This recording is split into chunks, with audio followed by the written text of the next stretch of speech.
Hello दोस्तों।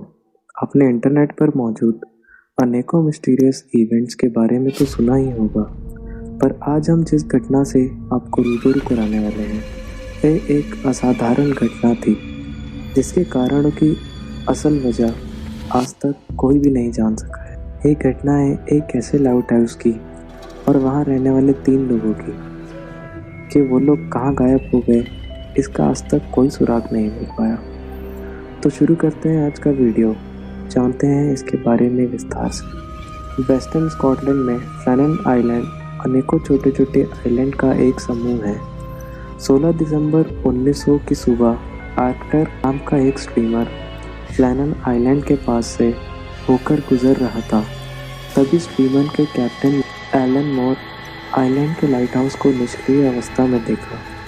उसे देखकर ऐसा लग रहा था कि वो लाइट हाउस ऑपरेशनल नहीं है, जबकि नियम अनुसार किसी भी लाइट हाउस का पूरी तरह ऑपरेशन होना अनिवार्य था।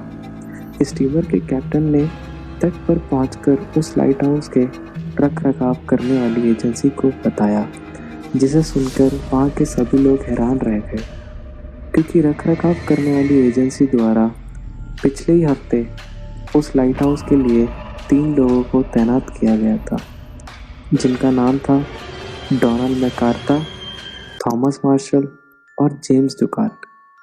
इस आइलैंड का नाम 7वीं सेंचुरी के एक आयरिश प्रीस्ट के नाम पर रखा गया था, लेकिन यहाँ पर कभी भी कोई आबादी आकर नहीं बसी, क्योंकि इस आइलैंड को हमेशा से ही बेहद मिस्टीरियस और भूतहा माना जाता था।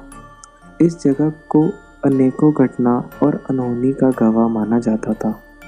लाइट हाउस की निष्क्रिय सूचना मिलते ही एक एस्पायर रिलीफ वेसल को लाइट हाउस की जांच के लिए रवाना किया गया, जिसमें लाइट हाउस में काम करने वाले तीनों के लिए राहत सामग्री और अन्य ज़रूरत का सामान था।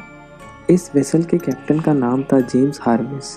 जब उनका रिलीफ वेसल लाइट हाउस के पास पहुंचा तो कैप्टन हार्वी ने देखा कि लाइट हाउस पर सिग्नल फ्लैग यानी झंडा नहीं था।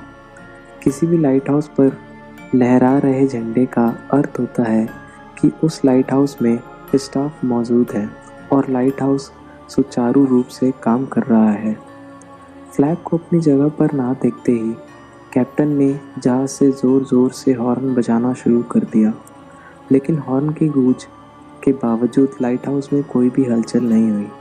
कैप्टन समझ गए थे कि वहाँ कोई ज़रूर गड़बड़ी हुई है, लेकिन कुछ देर में वहाँ जो देखने वाले थे उन्हें उसका अंदाज़ा भी नहीं था।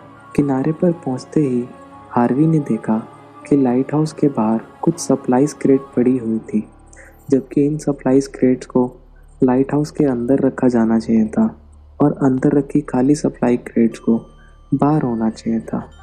ये देखकर कैप्टन हार्वी और उनके एक दोस्त जोसेफ मोरेन ने लाइट हाउस और उस आसपास के एरिया को जांचने का फैसला किया। पूरा आइलैंड एक सुनसान और डरावनी जगह जैसा लग रहा था। लहरों के पत्थर पर पड़ने की आवाज़ के अलावा दूर दूर तक वहाँ कोई आवाज़ सुनाई नहीं दे रही थी। जोसेफ मॉरन ने लाइट हाउस पहुँचते ही उसके अंदर जाने का फैसला किया। वहाँ पहुँच के उन्हें बहुत अजीब लगा कि लाइट हाउस की दोनों एंट्रेंस गेट अंदर से बंद थी। काफ़ी देर आवाज़ और खटखटाने के बाद उस दरवाजे को तोड़कर खोलना पड़ा। अंदर घुसते ही जोसेफ ने देखा कि वहाँ रखे लैंप को साफ करके रिफिल करके रखा गया था, क्योंकि ऐसे असामान्य स्थिति में सामान्य बात थी। उन्होंने देखा कि बेड पूरा बिखरा पड़ा है, जैसे कोई अभी ही सो के उठा हो। पास ही की एक टेबल पर बर्तनों में खाना रखा हुआ था और टेबल के पास रखी 3 चेयर्स में से एक चेयर गिरी हुई थी, जैसे कोई वहाँ से काफ़ी जल्दी में निकला हो और चेयर को ठीक से रखने का समय ना मिला हो। जोसेफ और कैप्टन ने ये भी देखा कि लाइट हाउस में जगह जगह पर घड़ियाँ लगी हुई थी, लेकिन वो सब की सब रुकी हुई थी, जो कि वाकई एक अजीब बात थी। पूरा लाइट हाउस तराशने के बाद भी वहाँ काम करने वाले 3 लोगों का कोई सुराग नहीं मिला।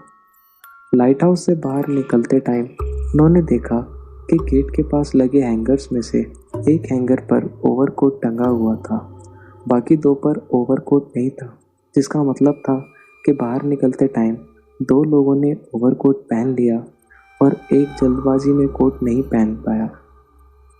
सभी लाइट हाउस का पहला नियम ये होता है कि हर समय लाइट हाउस में कम से कम एक बंदे का होना अनिवार्य हो, जिससे कोई भी बुरे हालात में टाइम रहते काबू किया जा सके। लेकिन यहाँ ऐसा क्या हुआ कि यहाँ पर काम करने वाले तीनों को ही लाइट हाउस से जाना पड़ा।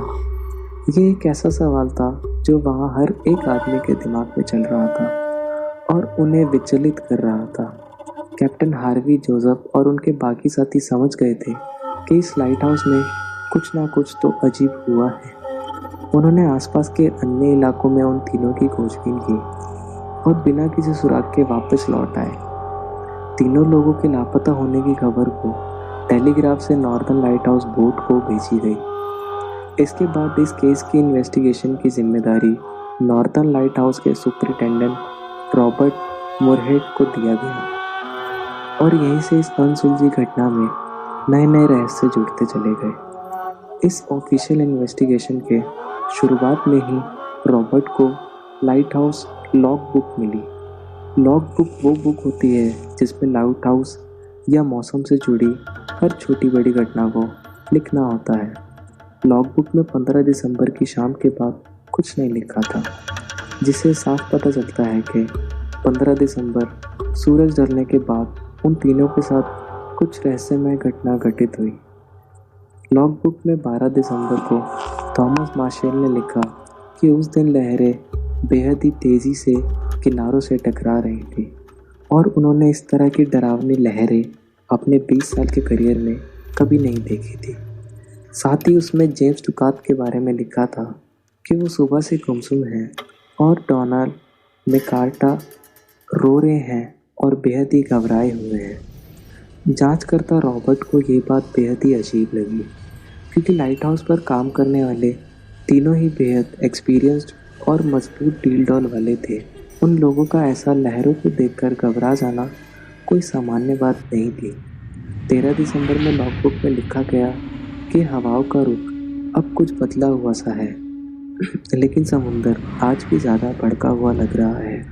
आखिर उन्हें ऐसा क्या लग रहा था, ये जानते हुए भी कि वो इस लाइट हाउस में सुरक्षित है, फिर भी छोड़ के जाना पड़ा।